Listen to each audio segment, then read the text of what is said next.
experiment.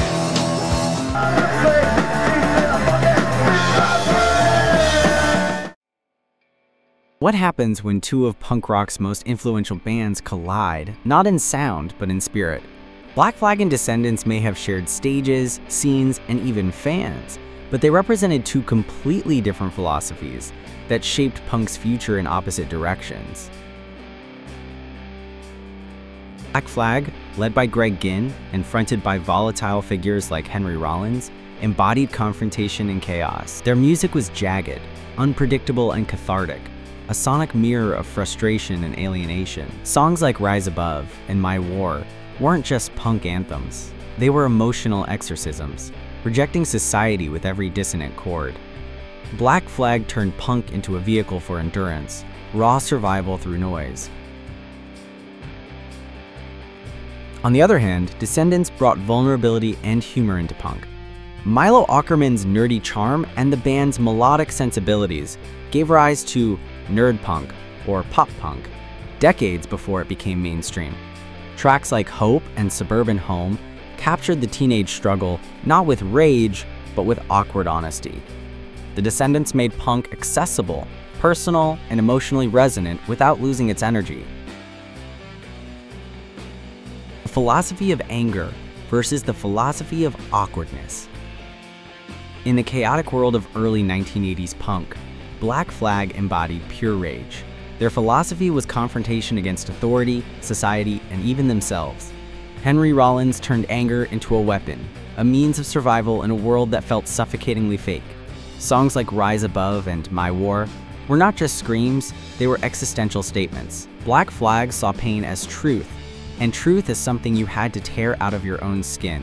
Their music was therapy through destruction, a brutal form of self-realization. On the other hand, Descendents took the opposite route. They replaced rage with awkward honesty. Instead of fighting the world, they laughed at how clumsy it felt to exist in it. Songs like I'm Not a Loser and Suburban Home carried the same suburban alienation as Black Flag, but filtered through caffeine, crushes, and self-deprecating jokes. They created a philosophy of awkwardness, one that accepted imperfection as the truest rebellion. Where Black Flag told you to break everything, Descendents told you to overthink it, to embrace being too nerdy, too emotional, too human. Both bands sought liberation, but through opposite emotions, one through rage, the other through relatability. And that's what makes their contrast timeless anger shouts. Awkwardness confesses, but both scream the same truth: we refuse to be numb. Hardcore discipline versus suburban slack. In the early 1980s, the punk scene wasn't just about fast riffs and loud shows, it was a battlefield of ideas. Black Flag stood as the embodiment of hardcore discipline, led by the relentless drive of Greg Ginn and the raw ferocity of Henry Rollins. Their ethos was all about pain, endurance, and a grim dedication to self-control. Life was a war, and every song, from Rise Above to My War, sounded like a survival manual for outcasts.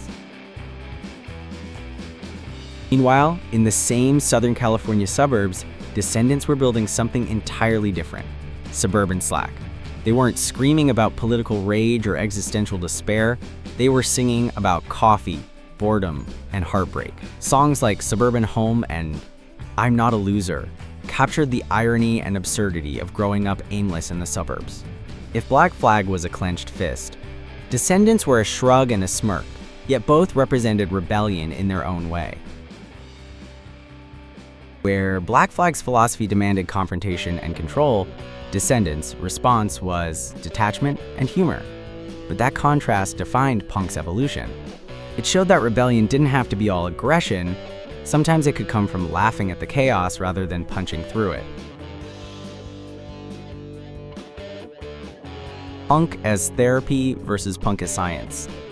Black Flag's version of punk was raw therapy, loud, abrasive, and drenched in rage. Henry Rollins' guttural screams weren't just vocals, they were a psychological purge. Each show felt like a collective exorcism, where alienation, depression, and frustration found release through distortion and sweat. Their music was a form of emotional survival, therapy through noise. Songs like Depression and Nervous Breakdown weren't metaphors. They were literal breakdowns captured on tape. Black Flag believed that pain should be confronted head-on, screamed until it dissolved. Descendants, on the other hand, treated punk like a science project. Milo Aukerman, a biochemist by training, turned rebellion into analysis. Their songs like I'm Not a Loser or Suburban Home dissected identity, boredom, and love with nerdy precision. Where Black Flag wanted to destroy the walls of conformity, the Descendants wanted to study what was hiding behind them. Their fast tempos and clever lyrics reflected not just anger, but curiosity, an attempt to understand emotion rather than explode from it. In essence, Black Flag screamed, "Feel everything until it breaks you."